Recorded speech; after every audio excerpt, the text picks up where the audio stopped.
What's up, everybody? Welcome to the Long Play Listening Party, the show where we go deep on local music, writing, recording, inspiration, gear, and whatever else sounds good to us. We are back from early summer break. I'm Howie Howard from Mr. Furious Records. Got Nate Holt on the line tonight. What's going on, Nate? What's going on, everybody? And guest Brandon Phillips. Welcome, Brandon. You may know him from The Gadgets, The Architects, The Other Americans, but tonight you will know him from Mensa Deathsquad. What's going on, Brandon? Hey, how you guys doing? Nice to be here. Thank you for having me. Sure. Thank you for being here, man. We're going to be listening to your new album, You Will Hear Thunder. And pretty new. It's not your first Mensa Deathsquad album. Nope. You know, tell us about, do you want to tell us? Oh, wait, I have a tiny little story to tell you. But I'm going to give you a second to prepare. I want to know kind of where Mensa Deathsquad comes from. But I got to tell you real quick first. We were getting ready for the call, right? I'm getting my laptop out. I'm getting out my book that the laptop is sitting on to keep it from making my legs hot, right? And I know I'm going to be talking to you. So I've got this book out. It's like 10 minutes to 9. And the book is like my heat shield, right? So I start walking around the house singing, come on, turn up the oxygen. So I've had heat shield off the first Architects record in my head for the last 45 minutes or so. But we're not talking about that today. We're talking about Mensa Deathsquad. I didn't think anybody but me remembered the lyrics to that song. Oh man, that's a banger. Still, sounds really good. Thanks. I mean, I think that record was awfully damn good, but you know, for sure. If don't let me derail us into Architects talk, because I'll go all night on Architects. But tell us, where did Mensa Deathsquad start from? Okay, so if we go to if we go to kind of like late Architects, because like Architects aren't broken up or anything like that, but we just kind of put it on pause for a while because it needed to be on pause, and in the interest of openness, one of the reasons that it needed to be on pause was just that like I was really like creatively, I was just getting really burnt because we were just like a go like factory. And and I love being a go factory. I want to create something new absolutely every day, but like just the kind of like internal chemistry of a band that had been together for that long had just become a thing where I just was having the hardest time making anything. Like just the hardest time having an idea, or believing in any of the ideas I had, and it was like it was really turning into like a paralyzing situation for me. And so one of the things I did to kind of get out of that, like the first two things that we all as a group did, or that myself, Zach, and Adam did, were to start Other Americans with Julie and with Aaron Starks, and then to start Brandon Phillips in The Condition with kind of that rotating cast of cool characters. And then along the way, I just sort of got it in my head that it was like, yeah, I really need to do something by myself. Like I feel like there's this is going to sound super like hippy dippy, but I was like, there's going to be something healing that happens if I go and just go off by myself and make shit. And we're cursing positive, right? Yeah. That's okay. Yeah. Okay, cool. Just making sure. So like, I kind of figured that there would be, that was like a thing I really needed to do. I needed to not wait too long. And yeah, and then somewhere along the line, I was just like, yeah, all right, I'm doing it, because I knew I wanted to do something by myself, but I also knew that like me and the acoustic guitar are not made for each other. Like, That's kind of hard to picture. I mean, you've covered a lot of territory, but that specifically is kind of hard to picture. I mean, I have been asked to do that a million times, and I have obliged cheerfully and, you know, given as much of myself to that idea as I could. But like, me and the acoustic guitar we're not made for one another like that. We're not soulmates like that. And so I was just kind of I can't remember whose record it was, but I heard somebody's record like 8 years ago, and I was listening to it, and I was like admiring that it was very electronic, because I have this electronic music itch that always has just sort of been around for a long time. I just never scratch. And then it was also very confessional. Like, I think it was like that K-Flay single was big on alternative radio for a minute. Okay. And I was listening to it, and I was like, this is very confessional and very electronic. And in my head, I was like, the laptop is the new acoustic guitar. And that was it. It's like, I'm going to do that because that's what I want. Interesting. So a lot of this is software then? Yeah. I mean, I still, like, you know, I am who I am, so I have to play the guitar, play the bass when I need it, but I'm doing my absolute damnedest to not, not just like trash it up. Like, you know, I don't want to, this sounds like I'm shitting on someone, and I swear to God, I'm not. But like, I don't want it to sound like fucking orgy. Like, you know, like, yeah. I don't, you know, so yeah, it's mostly I'm programming. No, I totally buy into the idea about the laptop. I mean, being, you know, the modern day equivalent of, you know, a folk instrument. Just because so many people, so many kids, and they're so, you know, they're everywhere. So, yeah, I mean, that's yeah, we're in the future right now. I mean, it's well, the punk thing to do, the folk thing to do, the hood thing to do is to make music with your friends, or make music for your friends with whatever is at hand. And the thing that is close at hand for most people that makes the most music, the most loud music, is a laptop. You know, so yeah, it's the easiest thing to yeah.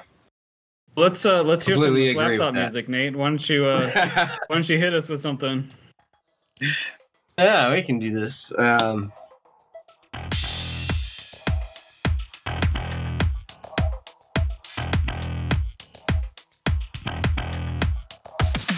Homage, maybe to Thriller. That Thriller. okay, so yeah, there ended up being like a lot more Thriller, a lot more MJ connotations here than I expected. Mm-hmm. Like with a couple of the songs on this record, but part of it was okay. So I did some like sort of like corny therapy things when it came to making this record, because I really am like serious about like I need like about a process by which I heal my creative, you know, creative self. And so like I went into this record, went into like and started writing it. When I started writing it, I imagined that I just pretended that Nile Rodgers was my executive producer. That sounds like a great exercise. Yeah. Yeah, it was just a thought experiment. It was like, Nile Rodgers will protect me from absolutely any bad decision. Like, Nile Rodgers, I can count on Nile Rodgers to be there and just be like, man, I don't know, do you feel it? Because if you feel it, go for it. If you don't feel it, no problem. There's no harm in trying something that doesn't work. And I think somehow that got in my head, and I ended up with like, because I know I was trying to like, try as I might, I'll never dial a Nile Rodgers kick drum because he's just too fucking good. But like, that was what was in my head. It was like, try to dial that, like use electro sounds, but try to make it try to make it feel like one of those kick-ass Nile Rodgers productions. Right. Right, and having that goal out there, you get closer to it, right? Like, it's still productive whether you reach Nile Rodgers territory or not. Yeah. I mean, yeah, you're just focusing on a point in space. You know, you picked a thing to focus on. And honestly, anytime I've ever done that, like if I think I'm stealing from somebody, I'm never stealing from them. Nobody ever hears. No one ever knows. Yeah. No. Yeah. No. And so there was like, I know when I was working on this beat and at least a couple of others, but I had that executive producer Nile Rodgers thing in my head, and I had at different points, I will do the same thing with Annie Lennox, pretend that Annie Lennox is like protecting me from my own judgment. You know, like Saint Annie is there to like, you know, kind of mop my fevered brow and just be like, would you just give yourself a fucking break? And right. You know. That's awesome. Yeah, that's great though, man. Those are very useful tools. I'll employ those tools. Yeah. I mean, you can replace Niall and Annie with anybody you want. But yeah, and eventually over the course of making this record, I had found a real person, Barb Morrison. I was gonna bring that up, but we can talk about that whenever. Yeah. Yeah, sure. Well, you know, I mean, since we're on my imaginary friends, Nile Rodgers and Annie Lennox, there's like my real friend, Barb Morrison. Sure. Like, they really did, like, swoop down like one of the giant Gandalf eagles at the end of Lord of the Rings, and you know, and it was like, oh, I am absolutely being whisked away to safety, you know, in the talons of Barb Morrison right now. Yeah. It was like they made the safest, most comfortable space to make shit, and I can't say enough nice things about Barb. So what you're giving me a good sense of what that felt like. What was the state of the record at that point? Are we in the mix phase? Is it earlier? When Barb showed up, I was still writing, and like I had, I don't know, 5-6 songs, and then I have, you know, I don't know, maybe like, I don't know, like half a terabyte of beats. Like I start a new thing basically every day. Just even, I don't care if it's just 8 bars, I start a new thing. And if it's good, it grows. And if it's not, it gets filed away and I'll come back to it later.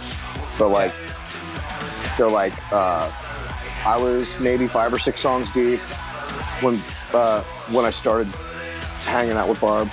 And this song was the first Barb homework assignment. And that was the one with where Barb was like, don't think about it, just write any song. Like, it doesn't matter if it's, like, just write any song. Don't write the most personal song, just write any song. Don't think about it, just see what comes out, right? And, you know, and it was like, okay, cool. And I stood in front of the microphone with the record light on and just let syllables come out and just went over that first verse or I went over the hook like 100 times until syllables became a sentence that made sense on a literal level. It was like, okay, all right, now I have a thing. Mm-hmm. And then it was like, stop, back up, make the pre-chorus good. If that pre-chorus isn't good, the hook falls flat. So same thing. And the next thing I know, you know, it was like, and it got fucking emo in my room that day. Like it got real emo, you know, and like, by the time it was time to record, to put vocals on the verses, like, and you can hear it in my voice, like I'm fucking sobbing, like, because it was like, I'm not freaked out about this. It's just happening. It was a big deal to get out of my own way, at least for a few hours that day, you know? It had been a while, it sounds like. Oh yeah, I mean, this is like no slight at all to anyone that I have played with in my life. It should not be taken as a slight to any of them. But when you play with people, and especially when you play with them for a long time, you start anticipating their criticism, and you start editing yourself because you don't want that. You don't want to run into that criticism or have that talk again, you know, or you know what I mean? Like if you there's a thing that you do that you love that they don't, and you're like, how am I going to get this by them? You know, and like you do enough years of that kind of self-editing, and it can turn into paralysis. It absolutely became paralytic with me. Sure. Interesting. Yeah. I think people who haven't been in bands, I think it's really tough to imagine how intense that relationship is, and how it's really like a marriage in a lot of ways, or another type of just really, really intimate relationship, and the same kinds of patterns can grow up with, you know, with good intentions on all sides even, but just that's the kind of shit that happens with people. Yeah. Yeah, I mean, you want to get to a point where it's like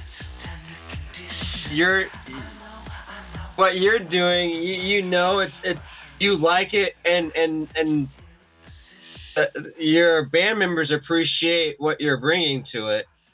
But I've definitely been in those situations before where what you're talking about, it's like, all right, well, I'm not gonna play this chord because like somebody's gonna fucking look at me, and not in a good way, you know, like Yep. It's interesting, man. I mean, I've grown in those situations for sure, but I can see where doing it for long enough it's kind of crushing in a way. Well, and like go ahead, Brandon. Oh no, I was saying, like, there's also, I mean, you know, you have that first audience that you're playing for, and that's the people that you play with in the room, right? Like, they're the first audience, and there's a huge amount of reflection. Like, their reactions to what you do tells you a lot about what, you know, how good you are, or how, like, you just can't help but take that in and like absorb that. Right. And then there's the rest of the audience, the whole rest of the planet, and if their reaction is a different kind of echo, and when it echoes back, you get a complete, you know, you get a completely different sense of whether what you're doing is worth a damn or not, or if you're just like wanking, or if you really get, you know, if you really like hit a good chord there, you know, it's like, oh, you really said something. Yeah, right. But the rest of the world will let you know. And in that weird love triangle, a lot of static can build up. A lot of shit can go wrong. There can be a lot lost in translation. And like, I don't know, maybe there are people who are just lucky, you know, and maybe it's like Franz Ferdinand, they just love each other and they write a hit record, and, you know, and everything's just cool and everything feels good, and so they write another or whatever. Like, I don't know why I'm picking on them, but but like, you know,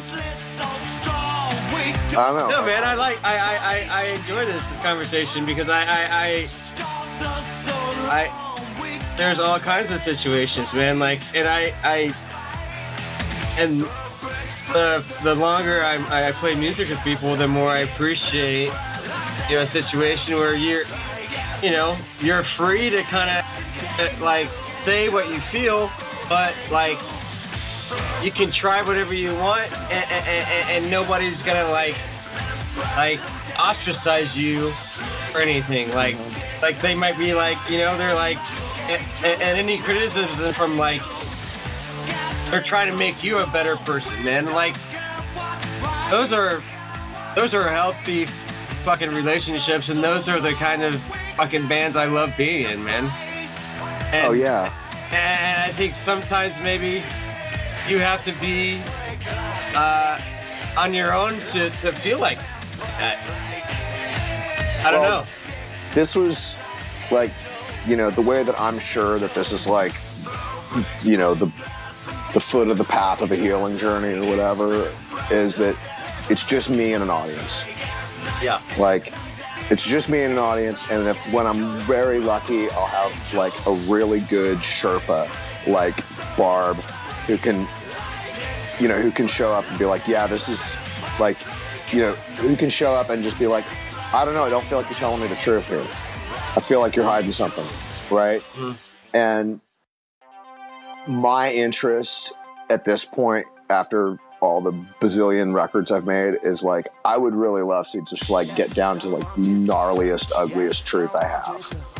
Like, that's what I would like to create for a change, instead of like something else. I don't want to create from the desire to get laid, or the desire to look tough, or the desire to be rich, or whatever. I just want to create from like, man. And that's Barb's whole universe is like create from your truth, and I fucking love that. I'm glad we came back around to that, because I'm not clear if you sought that relationship out or if you just kind of happened into it. Or yeah. I got so just like stupid lucky. Hold on, I'm just getting my charging cable. I'm turning in the starlight. Hold me down. Hold me on the inside. Man, and I'm enjoying the it's okay. I'm enjoying the conversation that we're having. I don't want to derail it, but we're not talking about the music enough. And I do want to get into that because, especially the drum sounds, man. I want to kind of like get into that. But like, Howie, kind of bring us back to what we were on before. Well, I wanted to know how Brandon and Barb got started working together. Okay. Yeah. Oh yeah. Okay. Then we can talk about drum sounds. Yeah. Yes, I feel it connect. Yes, I feel it correct. Yes, I feel the motion, the body. All right, so so the way it worked out was I was bitching to my brother about, I was like, I don't want to make another MDS record by myself.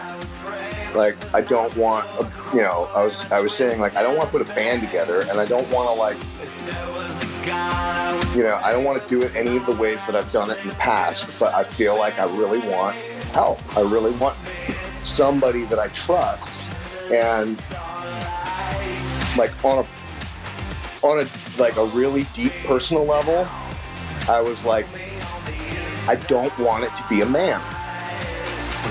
Like, I hear you. Different energy. Yeah. No, I completely hear you. I have some deep trauma from way back that that was just like, you know what? I'm pretty sure I was like, I want to find a producer that isn't a man. And my brother was just like, oh, you should talk to Barb Morrison. Who? Yes. He's like, oh yeah, Barb produced, Gina from the Lunatics, does stuff with Barb, and Laura Jane Grace did something with Barb, and her friend LP did something. And I just look up Barb. It's like, okay, send an email. And no, man, the feminine energy and it's just different, man. It's yeah. I don't know. I'm glad that I can appreciate it for what it is. I mean, some people it takes a while to figure it out, but I'm glad that I know what's up. Because it's completely. I mean, I don't know, man. There's a lot to learn and just sit back and absorb. Yeah, I mean, like most of my tightest friendships, are women, trans, non-binary people, and most of that is really just like on me. Like I just never dealt with my past enough to feel super comfortable, like to feel super, like to feel like men aren't threatening, you know, on some level. Like, and mostly in life, no big deal, right? Like, I can work my job, go to the gas station, make music, you know, buy cigarettes, visit the bar, order dinner, do whatever the fuck it is I do, and it's not like a big deal. But like, when I need help in, you know, when I need help unfucking my creative process, and all the producers I know are men, I'm like, oh, like, shit, I know what I need here. It's a level of comfort that I'm not gonna get the dude in the room. Like, and I love, like, there are producers that I've worked with in the past too. I love them, but I just knew it wasn't. Yeah. I wasn't gonna get where I wanted to go. Yeah, I mean, that makes sense, and you know, I'm not gonna take us into a whole other lane, but you know, our culture doesn't do any of us any favors when it comes to masculinity and domination and all kinds of that stuff either. So, what you're saying makes a lot of sense to me. Is I guess the point. Nate, you want to talk about drum sounds? I do, man. I really do. I mean, we can stay right here if you want. No, at some point, man, because like, so, what, did you stay in one program mainly, or were you using different programs to write? I'm a Logic guy. I really love Logic. Logic's awesome. I love Logic. So your drum sounds, what did you do?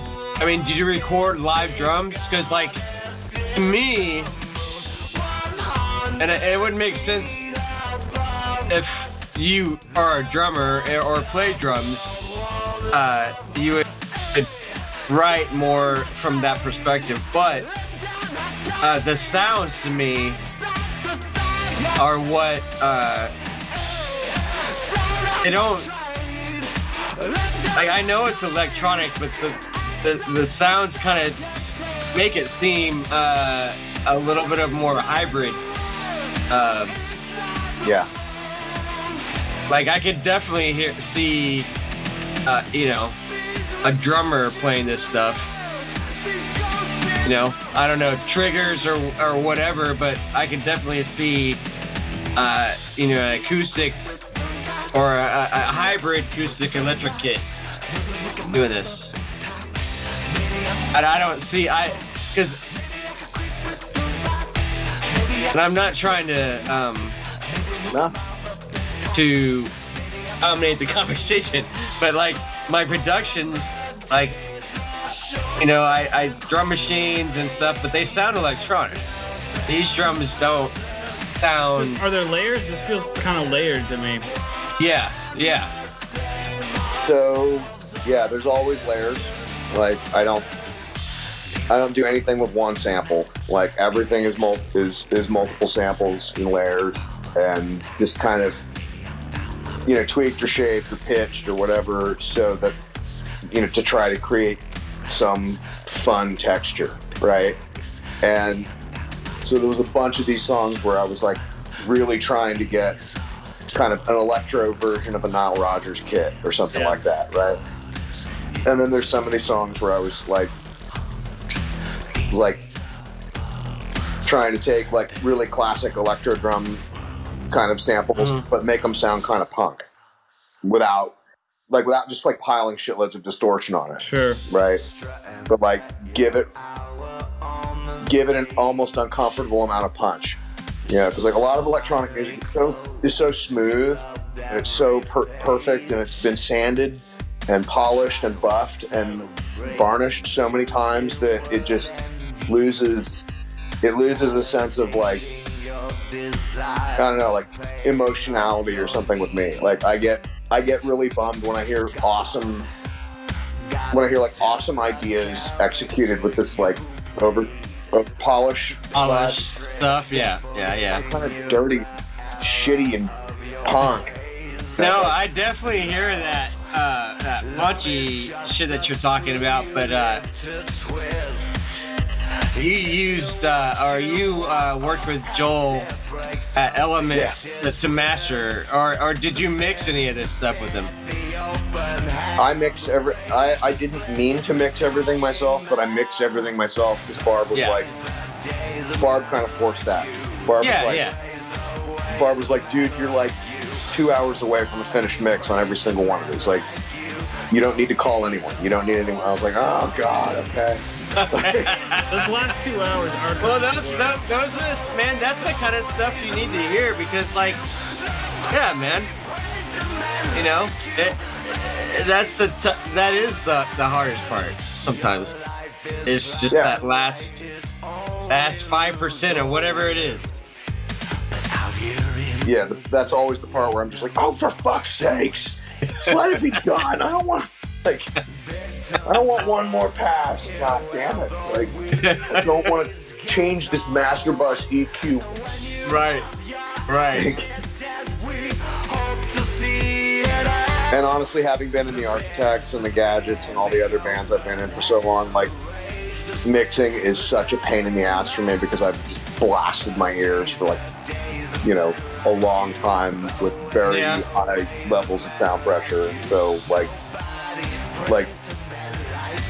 I'm not going to be anybody's Grammy Award-winning mix engineer. So that's interesting, man, that you bring that up because so is that you have some sort of tinnitus, permanent tinnitus?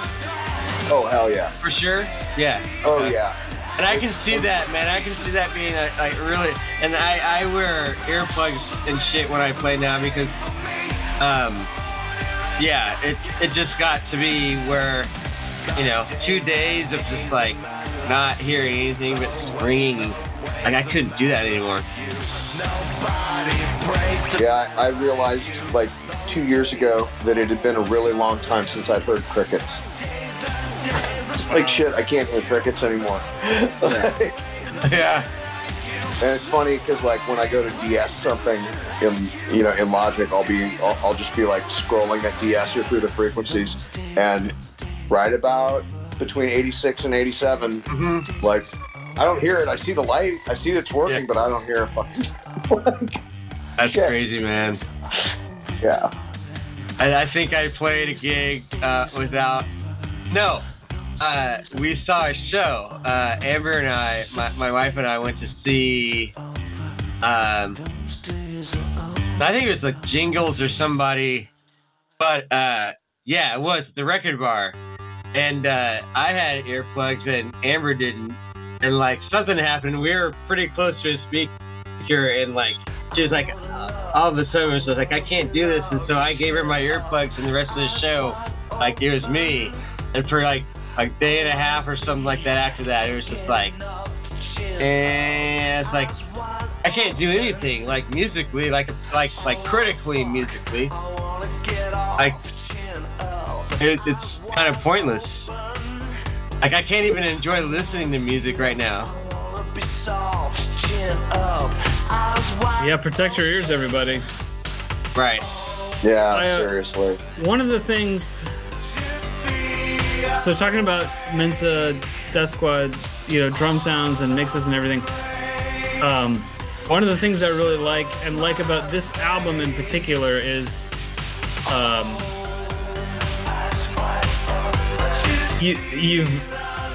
there's that Brandon Phillips sense of danger, which is fun to hear in an electronic context, right? I mean, because we know how you can create that with guitars and bass and drums, but like, to hear you go electronic and still have that feel, it's both sonic and emotional. Like, that's pretty cool to put on a laptop, Oh man, that's really lovely to hear. Well, what really grabbed me was your performances, the light show and just you, with the fucking dark shades and guitar. Like, that shit was dope as hell, man. Like, oh man, thank you. I love that, man. And that really was emotional, man. If you really watched that shit, man, like you were holding back. Like, it didn't seem like you were holding back. Like, That was fun. I mean, it might have been,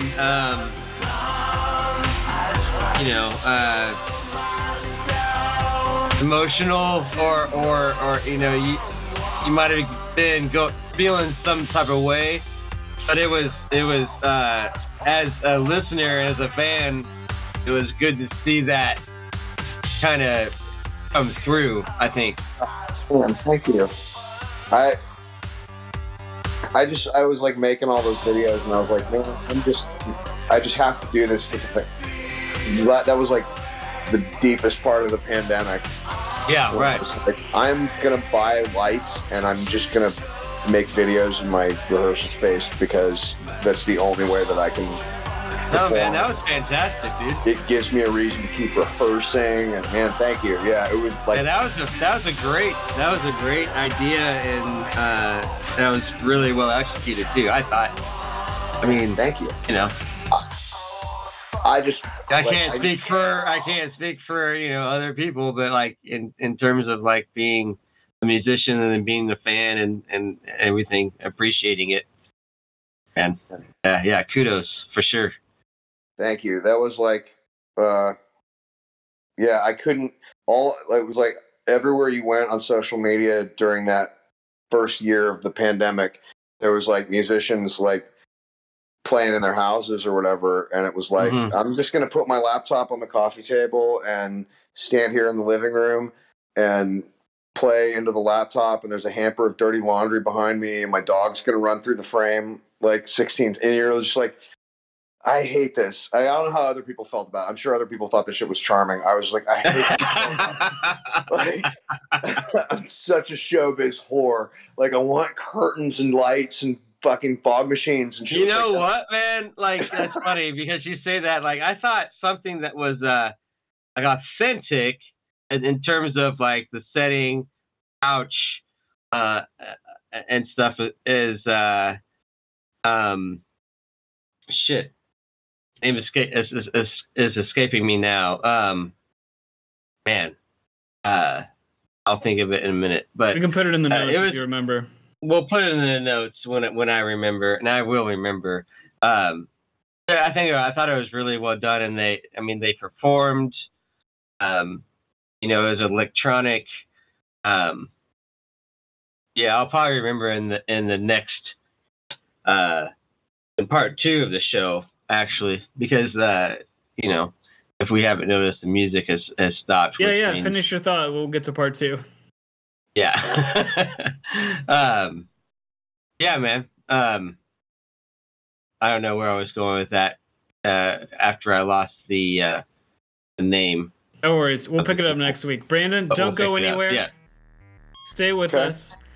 Listeners, we'll be back at you next week with side 2, effectively, of the new-ish Mensa Deathsquad album. This has been the Long Play Listening Party. Later, everybody.